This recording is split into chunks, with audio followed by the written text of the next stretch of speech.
Okay, welcome back. Let's just take a minute to step back and review the last couple of slides that we looked at before we broke for lunch. We started looking at the functional assessment pathway, in which we take a look at the A, the B, and the C of behavior. Okay, so we've got the antecedent, the behavior, and the consequence. And then before that, we've got the setting event, which gives us kind of the big picture. Okay, we took a look at some of the environmental setting events, and we looked at some setting events that are related to behavioral learning styles. Okay, we also talked about some personal factors that can be connected to setting events, things in the environment, personal issues.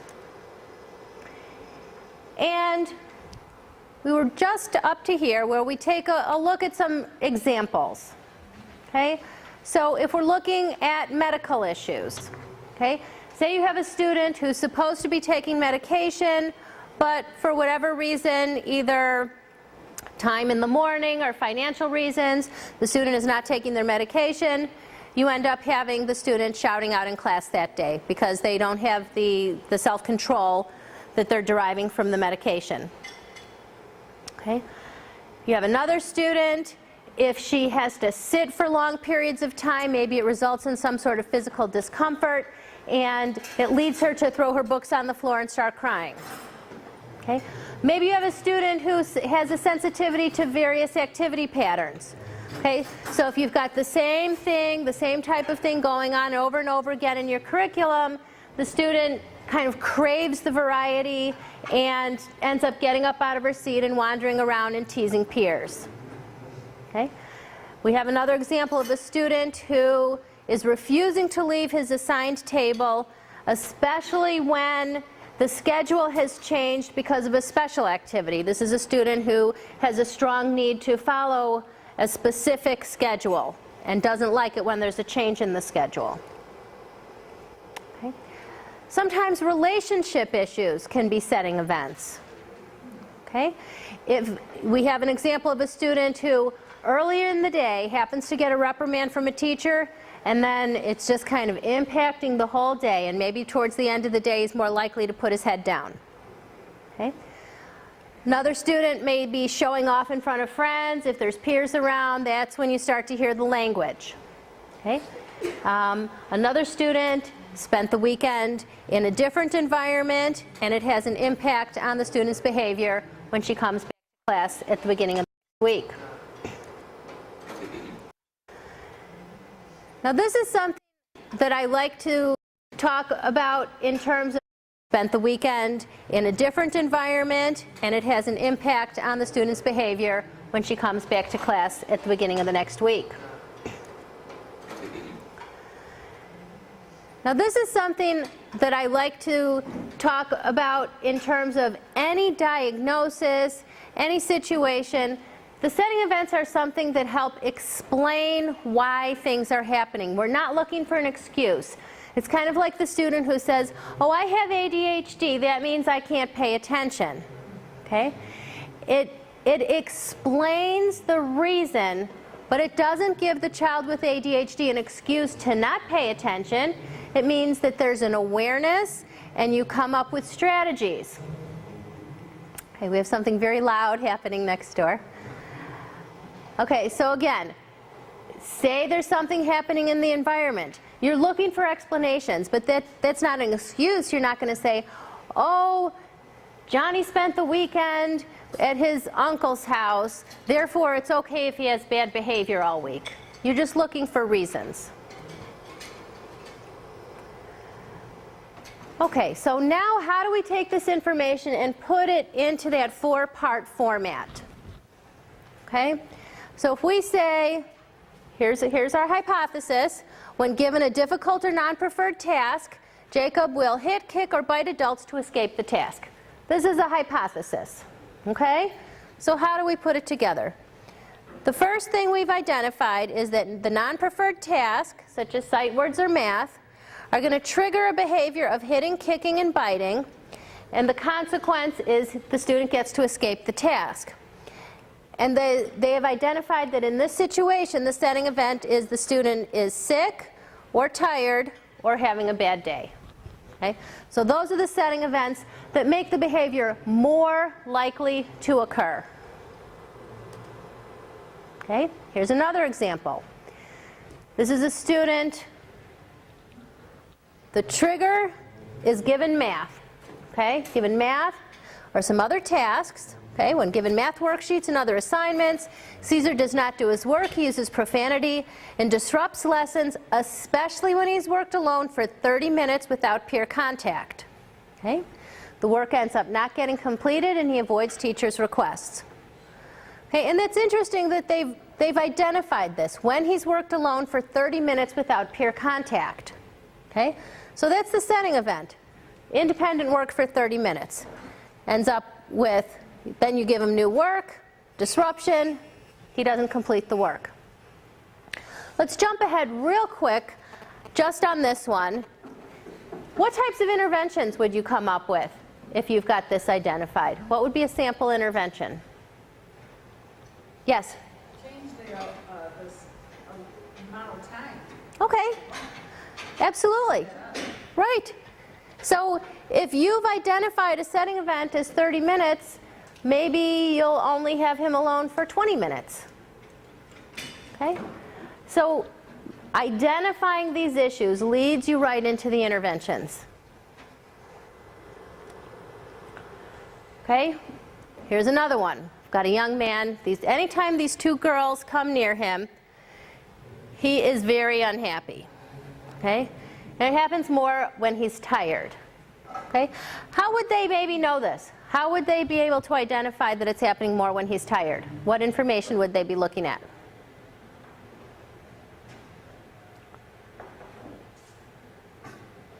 That's a challenging one. Maybe some homeschool communication logs, find out what type of sleep he's had the night before. If you're tracking that, you could say, oh, you know, on nights when he didn't get to sleep until 10 o'clock, we're seeing this is happening more often. Maybe there's some physical signs. Maybe you notice he's yawning or he has dark circles under his eyes. Somehow you've been able to identify that sometimes he's more tired. Maybe it's more in the morning. Maybe it's more in the afternoon. But this is what they've identified. Okay? So he's tired. The kids come up to him and he starts screaming and he hits his head. And the kids kind of walk away, and he avoids the teasing.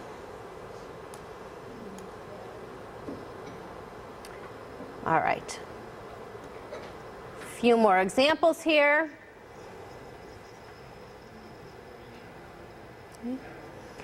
He misses breakfast and they tease him.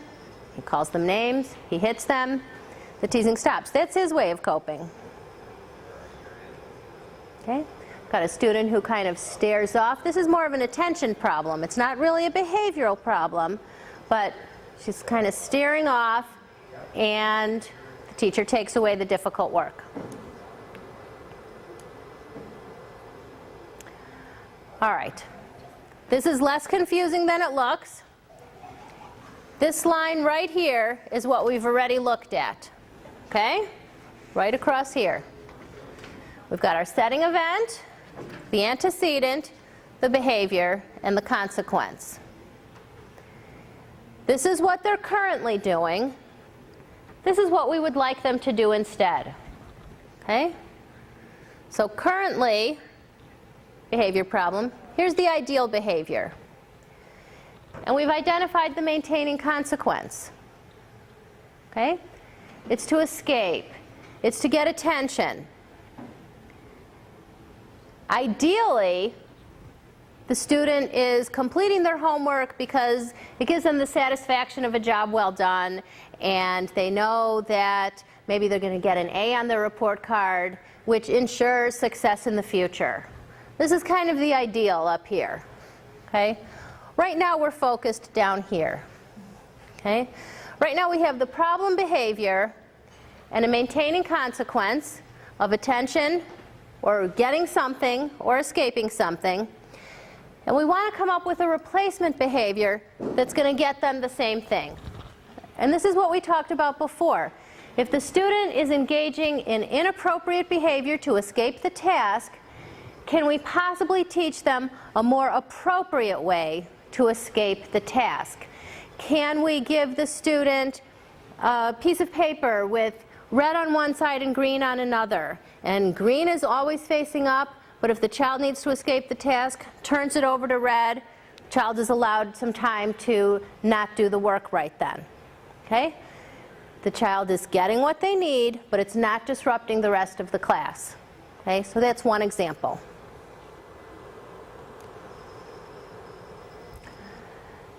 Remember that the thing we're talking about is redesigning environments. It's not so much that we want to change the child. Okay? This isn't about us making the student change or conform or do the thing that we want.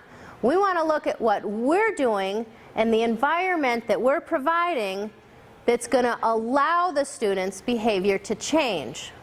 Okay?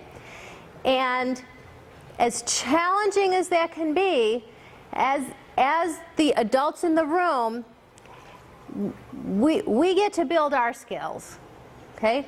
We get to be the ones who build our ability to deal with challenging behaviors. There's a saying, smooth seas do not make skillful sailors. So if you've got a student who has lots of challenging behaviors, that's your opportunity to sharpen your skills, develop your own skills in designing behavior intervention plans, and learn how to work with challenging children. Okay? So again, we're not redesigning the individuals, we're changing the environments. Okay?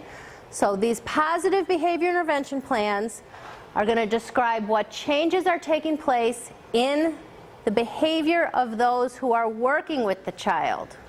Okay? So we're not talking about so much what the child is going to do differently, but we're talking about what we are going to do differently. Okay. In your packet, you have a blank behavior analysis for Maddie. Okay? Across just the very top, okay, is the A, the B, and the C. So see if you can fill in just this very top portion, the antecedent, the behavior, and the consequence for Maddie, based on your hypothesis.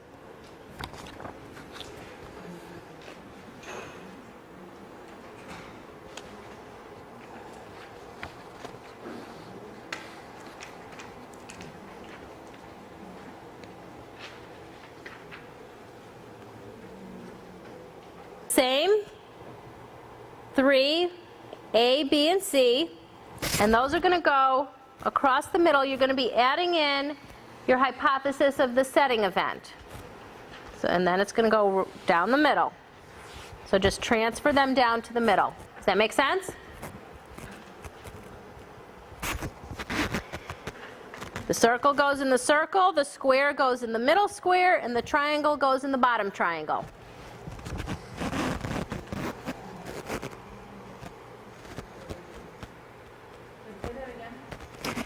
Okay, you've got the across the top you've got the 3. So the circle goes into the circle, the square goes into the middle square, and what you have in the triangle goes into the bottom triangle.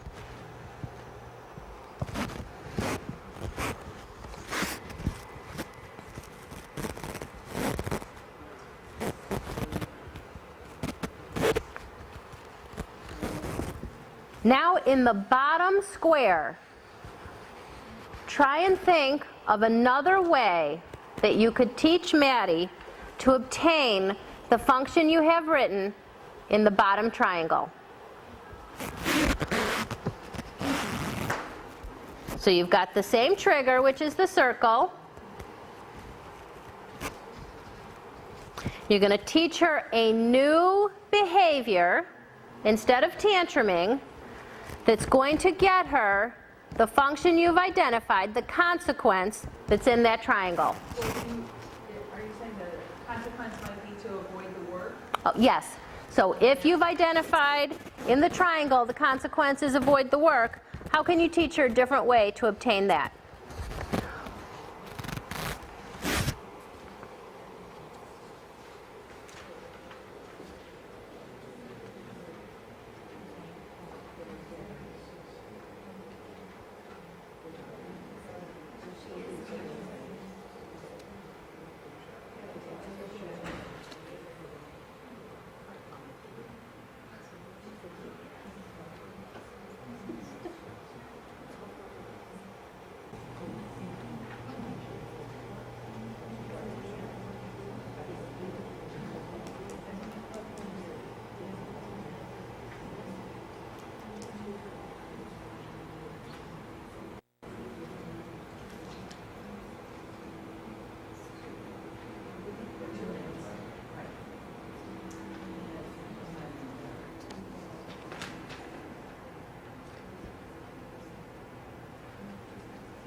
Okay, and information about the setting. What you think is the setting event that's impacting this behavior.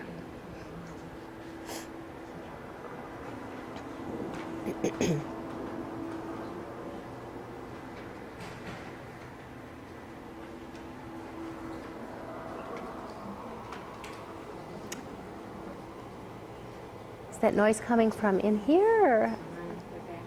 They're vacuuming, okay.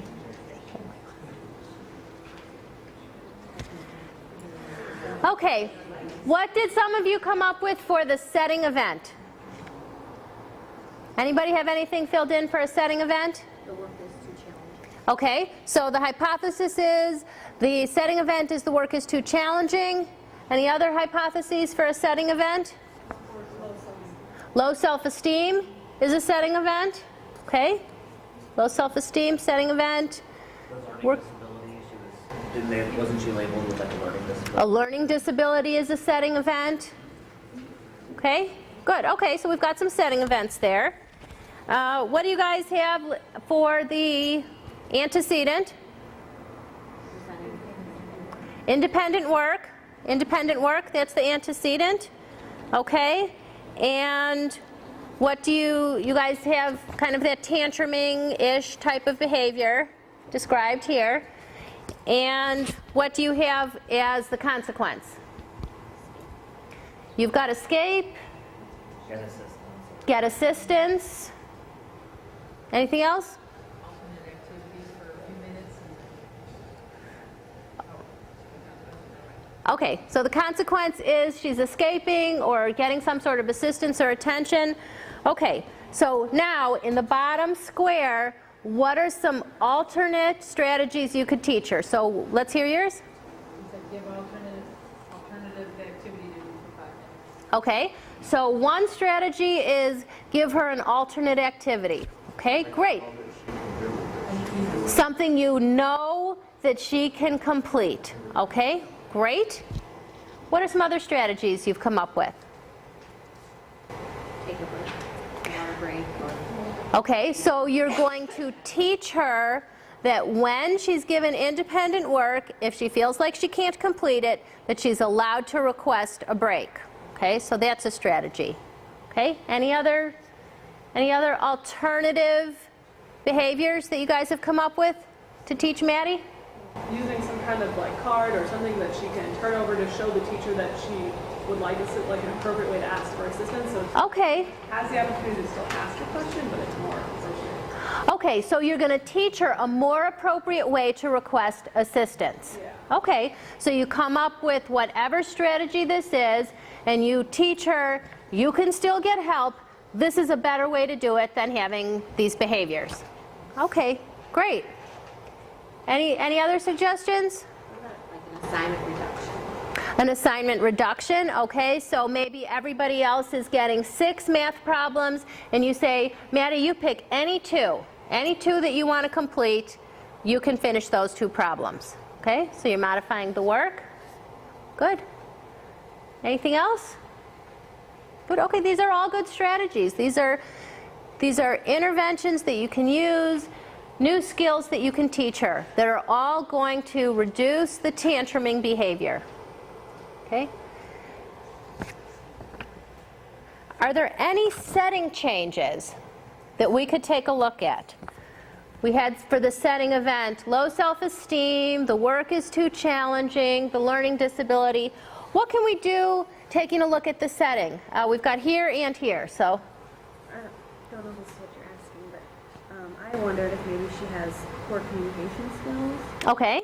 so doesn't know how to. Okay, so is it a question of poor communication skills and she doesn't know how to ask for help appropriately? Okay, so then you go in at that point.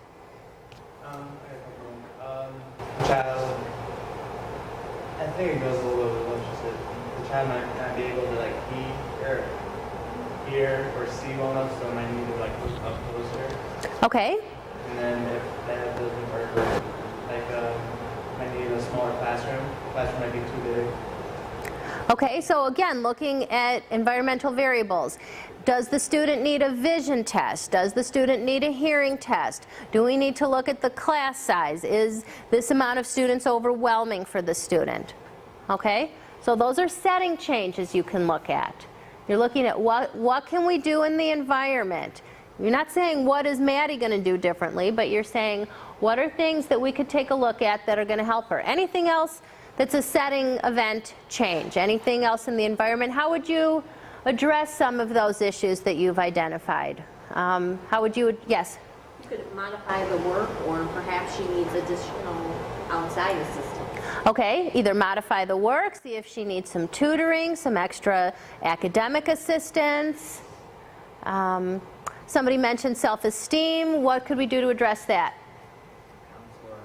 Counselor, social work services, social skills group, different things to focus on the self-esteem. Yes? Maybe allow her to collaborate with her students. Allow her to work with other students, okay? And that draws back on one of her strengths, because the tantrums don't happen when she works in a group or one-on-one with other students. It only happens at individual times. So that could be a setting event. Have her work with a buddy. Have her work with some sort of peer support. Okay? Great. Antecedent changes. The antecedent is we're giving you independent work. Okay?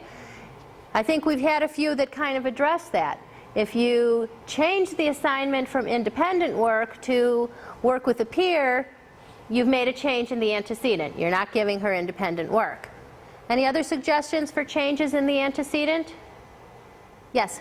But what if the goal is for her to be able to complete the work independently? The goal is definitely for her to be able to complete the work independently. That is the goal. But And then if you are partnering her up because she does not want to do the work independently because of the self-esteem issue or whatever, then we're never getting to that goal. well, how would you scaffold that? How would you take steps towards that? What would be some suggestions? Yes? Change up the frequency of partnering from her up. Like, maybe start out like in the beginning of the year, she's doing fine because the work is usually easier, but if we get tougher tasks, she can collaborate if necessary, you know? Okay. So depending on the frequency of the independent work, that's information we don't have. Is this teacher every day giving 5 independent seat work assignments? Is the teacher ever giving buddy assignments? Again, you need more information. We don't know how often she's being asked to do this. If the behavior is happening once or twice a day, then at least once or twice a day is the independent seat work. It's an accommodation. It's an accommodation you're making for this student. Maybe you're doing it for everybody. Maybe you're saying, we want everybody to do buddy work.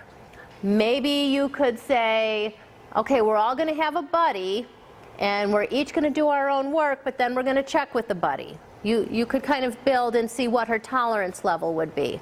But you wouldn't completely remove that goal of independent seat work, but you'd work back towards it and in baby steps. Did you have a comment? No, I was just going to say, you just wean her off. You start Okay. with a heavy, we're going to partner, and then maybe it's, well, you do some of it by yourself, and then you'll do some of it with your partner, and then eventually maybe it goes to, well, hey, you do your own, and then have your partner check, and then Okay. just kind of wean the student off of that Okay. placement. All right. So you identify the replacement behavior, and then you slowly remove the intervention as the student can tolerate it. Okay, great. Any changes in consequences that we can identify? Right now she's getting sent to the principal's office, she's getting removed from class. Any interventions we could come up with for that? Like, what happens when a child goes to the principal's office? What happens with the That is an excellent question, because one of the very first students that ISRC worked with was a student who was routinely being sent to the principal's office just about every morning, and we found out that in the principal's office, the principal did not know sign language and would just kind of point to a bench where the child was able to take a nap every morning. Okay? So that was the consequence for this child. If I pull this girl's hair, I know I'm going to get kicked out of class, and I get to go take a nap. Okay? So that was a very reinforcing consequence. You do have to look at what's happening in the principal's office. Absolutely. Okay? Maybe that's a positive for that child. Absolutely. Okay. They're getting attention. You go down to the principal's office. Maybe you've got the school, maybe when you go to the principal's office, you have to go sit in the nurse's office, and she keeps a jar of peppermints on her desk, and you get to take one. Okay? You have to find out what's happening when they get sent down to the principal's office. Okay, so we've got all this information that we've gone through. We've taken time to do the functional behavioral assessment. We've taken time to do the competing behavior analysis. You have the last page of your packet is a blank behavior intervention plan form. Let's take the information that we've gathered today on Maddie and put together a behavior intervention plan for Maddie. Okay.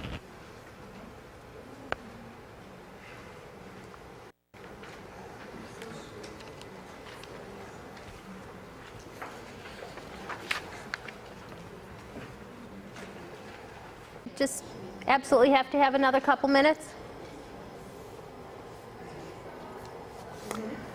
Okay. Which sections of this did you find to be the most challenging?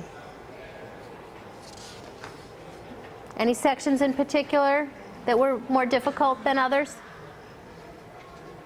Yes? Well, we had a difficult time for the summary of previous interventions attempted. Okay. We're not aware of any appropriate interventions that have been previously attempted. We know that she's been sent to the principal's office and sent out of the room.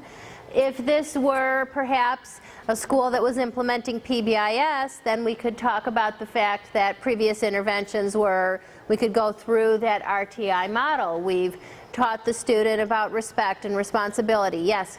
But is going to the principal's office, is that an intervention? Or? It's not an intervention. It's not. It's not. That's a typical type of thing we would see listed here, but it's not an intervention. You're not teaching this. You haven't tried to teach something.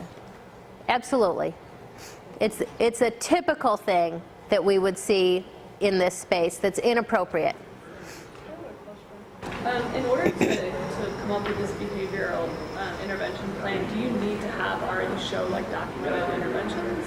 You know what I mean? Or can you just go like start with this? Okay, so the question is, can you go straight to a behavior intervention plan without any previous attempts at interventions?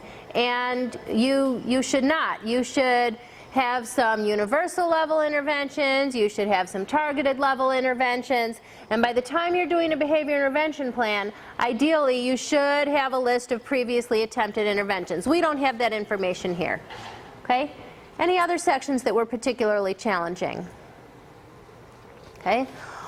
What did you guys come up with for replacement behaviors?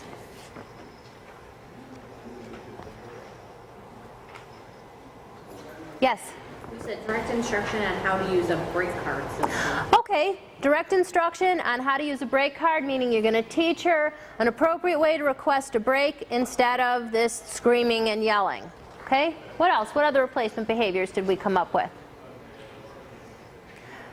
Yes? Teacher that she doesn't necessarily need all of the, like the peer and the teacher instruction, maybe she just needs to start with restate the directions or help me find where I start. Okay, so you're going to teach her a more appropriate way to request teacher assistance. Okay, that's the skill. You're going to focus on that skill. You're going to say you can still get assistance. Here's an appropriate way to ask. Okay? What else? Remember we were going through that list of all the changes that we could make in the setting event and the 4 categories? Well, you came up with some great ones. Okay? We talked about having her work with a peer buddy for some of the time, That would be an intervention. We talked about reduction in work. You're allowed to pick a certain amount of answers that you want to give. All of those ideas that you guys came up with can go into replacement behaviors. Okay? Any other supports that you would want to put in place? Any additional supports? I think we talked about counseling, social work services to address the low self-esteem. One of the things that we found particularly interesting is when we were looking at her strengths, she always completed her homework. Okay, so we found that interesting. How could a student who cannot work independently complete her homework? Yes? I'm wondering how, like, I've asked, how is the homework being done? Like, does it look like it's all child efforts, or is it partial, or? Okay, so you want to look at that homework. So it sounds like there's an assumption there. Perhaps the parents are providing a greater amount of help than they should. Is it? I wasn't really thinking the teachers were really, or the parents weren't really helping with the homework at all. I was thinking more that they weren't really helping the child at all. Okay, so you're coming from the assumption the parents are not helping, so how is she able to get this homework done? Okay, great. The information we were able to come up with is that when she did her homework, one of the parents would sit at the table and not necessarily help her, but if they were reading the newspaper or whatever they were doing, just every once in a while, you know, just to be able to be near her or look up and say, keep going, good job, you're going to get it. And that was the level of support she was getting at home. And so then you're able to look at school, well, how can we give her, for now, this level of support, and then wean her off of it? Teach her the skills to start doing it independently. Maybe you can bring the parents into it. And I know that there's information here that's hard to get in touch with the parents. We don't know what kind of support they're getting. But if you're able to engage the family and say, if you are able to provide a little bit less of that individualized attention at home, start weaning her away from it there, maybe that would help us at school to start weaning her away from that here as well. So, any other questions or comments on Maddie's behavior plan or anything we've talked about Maddie? Okay. Let's remember this. If we want them to do it, we need to teach it. We need to teach them to do the things that we're expecting. Okay? We're not going to assume it. We have to teach them directly. And if there's something you want to see more of, we need to pay attention to it. Okay, well, thank you very much. And now we're going to invite the other group to come back together with us and kind of wrap up with a joint activity.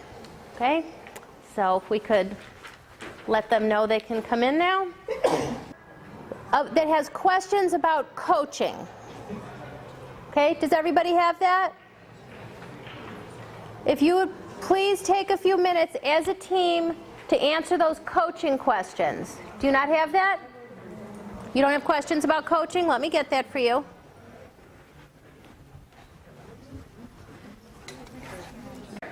Okay, so a lot of the teams are meeting regularly. Those that aren't meeting, I know that we're in the process of working with you, setting up times to meet, and this can be one of your activities. Figure out what your plans for today.